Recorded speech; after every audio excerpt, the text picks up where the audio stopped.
Fala, meus queridos, minhas queridas, bom domingão para todo mundo, ou pelo menos o restinho do domingo para vocês. Vamos trocar uma ideia sobre Bayern de Munique aqui, pouquinho de Bundesliga, é verdade, mas depois dessa 27ª rodada do Campeonato Alemão, tudo permanece na mesma, na briga pelo título. O Bayern de Munique venceu o seu jogo, o Bayer Leverkusen venceu o seu jogo e agora está 65 pontos a 59, 6 pontos de diferença separam o líder do vice-líder desta competição, né? Faltando aí 7 rodadas para o final, lembrando que a Bundesliga tem 34 rodadas. Nós vamos falar neste vídeo aqui um pouquinho sobre o jogo contra o São Paulo? Sim. Muita gente vai me cobrar, por que você não gravou o vídeo logo na sequência da partida? Porque eu estava de folga, vi os melhores momentos, mas achei injusto gravar em cima dos melhores momentos, então neste domingo acabei de puxar a fita para trás e assistir a partida para a gente ter mais base e trocar uma ideia. Mas esse vídeo não é só sobre o jogo, tá? Falaremos um pouquinho do momento do Bayern, que entra na reta final da temporada, quartas de final da Champions se avizinham, 7 jogos para o final da Bundesliga e com várias preocupações, muita dor de cabeça no departamento médico e dores de cabeça que parecem não ter fim. Vamos falar delas e vamos falar das possíveis soluções, especialmente no sistema defensivo. E também quero trocar uma ideia com vocês rápida aqui sobre Thomas Müller, né?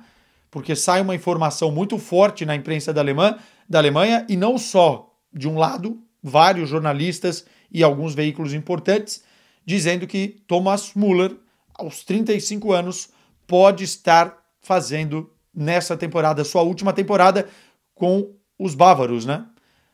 Aos 35 anos, 17 anos de Bayern de Munique, né? 17 temporadas de Bayern de Munique, está no seu último ano de contrato e parece que o Bayern não quer, neste momento, renovar e ele mesmo já tem propostas da MLS. Vamos falar sobre isso também no vídeo. Então, assim, chegou aqui, torcedor bávaro, deixou o like, deixou o comentário, deixou a inscrição.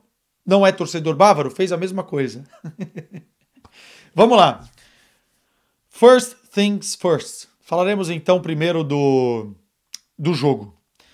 Cara, é uma vitória que demonstra e coloca em evidência as fragilidades do Bayern e também as fortalezas, ou o que está dando certo na equipe. 3-2, com Olise jogando muita bola, com o Musiala bem, mas não sendo o protagonista que precisa ser, com o Harry Kane, com mais um gol, mais uma assistência, e com o Sané. Inclusive escrevi no meu Twitter que parece coelho da Páscoa, né? Aparece sempre mais ou menos nessa época do ano. Quartas de final da Liga dos Campeões. Foi assim na temporada passada. Quem não se lembra, ele acabou com o Arsenal nas partidas que fez. Tá pensando em renovar o seu contrato, né? Então começa a acelerar um pouquinho o passo. Foi um dos melhores jogadores em campo.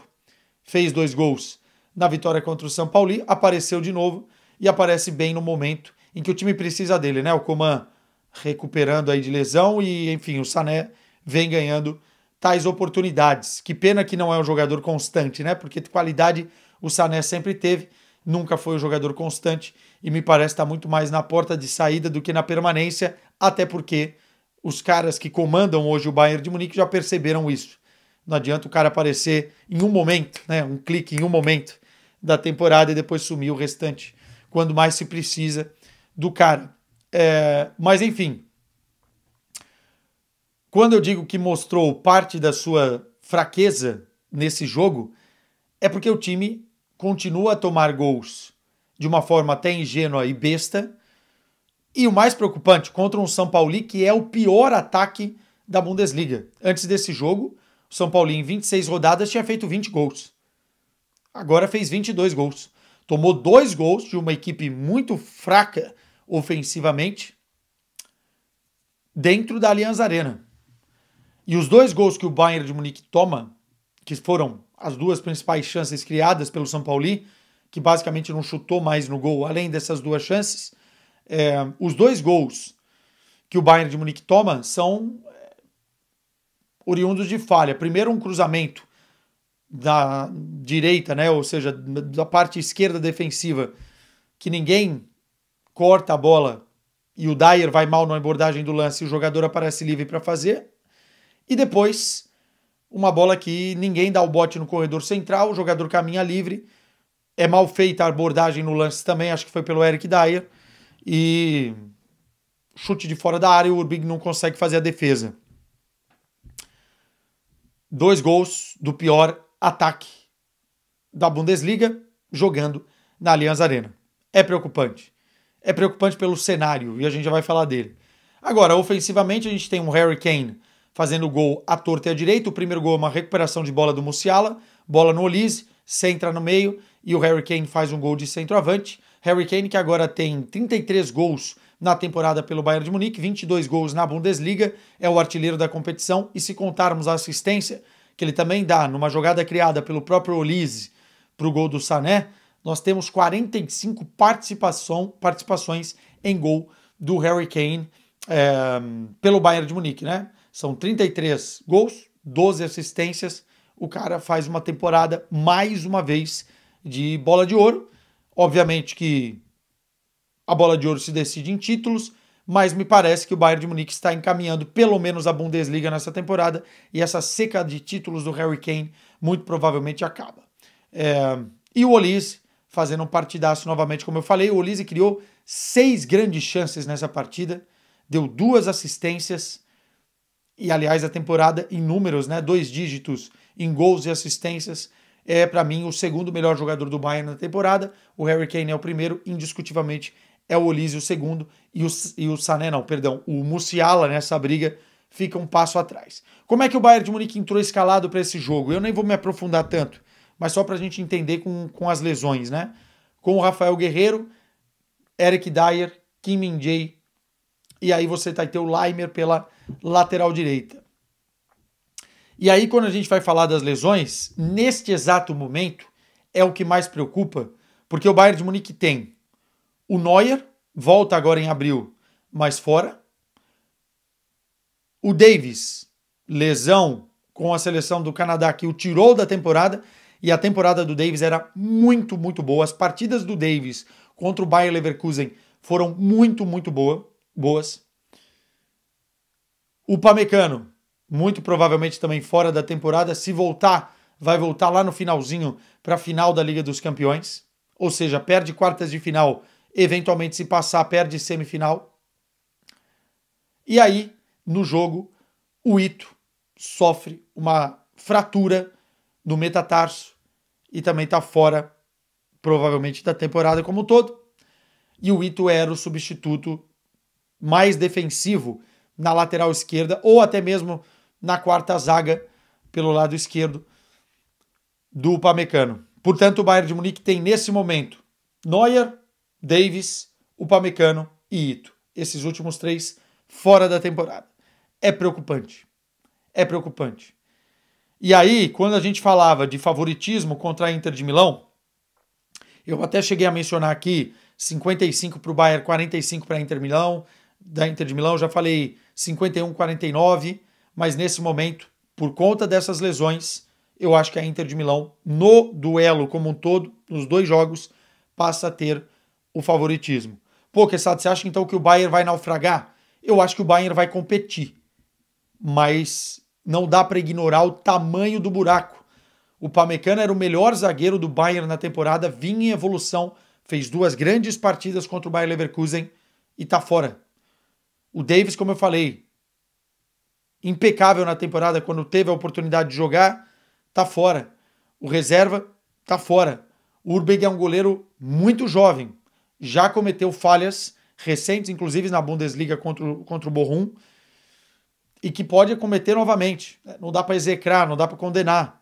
Enfim, mas você perde o Manuel Neuer no momento decisivo, é complicado. Então o Bayern de Munique vai ter que encontrar soluções. E dentro dessas problemáticas, eu acho que a Inter de Milão chega com mais gás, com mais fôlego. É um time que só tomou 2 gols dentro da Liga dos Campeões. E é um time que agride bastante, especialmente na transição. E vai pegar um Bayern de Munique desguarnecido. O Rafael Guerreiro, no lugar do Davis, não é a melhor opção. Eu já vi o Rafael Guerreiro fazer bons jogos como lateral esquerdo, mas há muito tempo que o Rafael Guerreiro rende mais como um meio-campista do que propriamente como um lateral esquerdo. E o Eric Dier é um jogador que, para compor o plantel, é muito bom, porque não reclama, é um bom reserva, quando entra, joga na maioria dos seus jogos bem, mas para o momento decisivo é uma incógnita. Foi mal na partida contra o São Paulo. O Kim Min-jae, para vocês terem uma ideia, nem era para ter jogado contra o São Paulo. Tá lá com o seu problema de retorno de lesão, estava gripado, teve que jogar. O Stanisic não foi preparado durante a temporada, e aí é uma dúvida que eu tenho, por que não se preparou também para ser uma opção viável para a defesa nesse exato momento. E uma outra opção que eu acho, tá? E aí é um achômetro meu, mas que eu acho que deveria começar a ser preparada eventualmente para jogar na linha defensiva, é o Palhinha. Porque o Goretzka está muito bem no meio-campo com o Kimmich, e eu acho que tem que se manter essa dupla, até porque o Pavlovic também fica nessa de vai ou não vai da lesão, de lesões, e o Palhinha poderia fazer esse jogador mais atrasado no sentido de linha no campo e ser um zagueiro. Eu acho que o Kompany precisa começar a preparar uma outra solução, porque se eventualmente dentro de um jogo o Kim se machuca ou o próprio Dier se machuca, não tem um jogador substituto. É um pouco de azar, obviamente, mas também entra um pouco na conta da diretoria que não quis se reforçar mais para o setor. Contratou o Ito e tá tudo bem. Faltou um lateral esquerdo reserva, faltou talvez mais um zagueiro, cobertor curto, mas também com um pouco de azar. Essa é a verdade. Vamos ver como é que o Bayern vai superar isso. Mas é uma pancada grande. E, inclusive, se tiver em algum momento que priorizar, eu acho que o Bayern vai olhar mais para a Bundesliga para manter a gordura que tem do que propriamente para a Liga dos Campeões. E é um murro no estômago do torcedor Bayern, do torcedor bávaro, perdão, porque final na Allianz Arena da Liga dos Campeões nessa temporada, e todo mundo achava que o Bayern evoluiu o suficiente para brigar por isso depois do jogo, do duelo contra o Bayer Leverkusen nas oitavas de final. Enfim, a ver o que acontece. Lembremos que entre o primeiro jogo da Inter de Milão, que eu vou estar lá na Allianz Arena, e o segundo jogo tem o Borussia Dortmund na Allianz Arena, é verdade, mas como adversário. Então, assim, é uma sequência dura pro Bayern de Munique. E para a gente encerrar o vídeo, falar um pouco do Thomas Müller. É uma informação que a gente ainda não pode cravar como certeira. Eu, sinceramente, conversei com uma pessoa da imprensa alemã, do Bild, que me disse o seguinte: ainda vai e vamos ter mais uma rodada aí de negociação, ainda não está totalmente fechado, mas a verdade é que a tendência, segundo vários setoristas, a Kicker, o próprio Bild, é que o Thomas Müller se despeça. Nessa temporada ele vem jogando cada vez menos, vem deixando de ser uma opção e talvez para o ciclo final da carreira, 1 ou 2 aninhos na MLS, até para, enfim, para a parte financeira, pode ser que para o próprio Thomas Müller seja interessante. Eu vejo muito o futuro dele dentro do Bayern de Munique, ou como treinador, ou como diretor. Eu acho que, terminando a carreira, esse cara vai continuar na estrutura, mais como treinador, inclusive pela inteligência tática que tem, pelo comando, pela vivência de vestiário, pela forma com que ele enxerga futebol, e sempre enxergou, né? Sempre foi um jogador muito mais de leitura do que propriamente de fora da caixa em termos técnicos, apesar que também foi muito subestimado em termos técnicos, sempre cumpriu muito bem, sempre foi um facilitador, mas isso tem muito a ver também com a inteligência dele. Agora, é uma decisão que o clube precisa tomar, consoante também aquilo que o jogador ganha, né? É um dos maiores salários do Bayern de Munique, e se ele não for, ou for ainda menos aproveitado na próxima temporada, realmente faz sentido essa não renovação. Que façam as coisas com o respeito que ele merece, né? Isso é óbvio. Mas acho que vai ser por esse por esse caminho. Vamos ver. Vamos ver. Meus caros, um abraço para vocês. Falaremos muito mais de Bayern de Munique nos próximos tempos aí, porque estamos chegando nas quartas de final da competição. Essa é a última semana agora sem Champions. Início de abril teremos ela de volta. Tchau para vocês.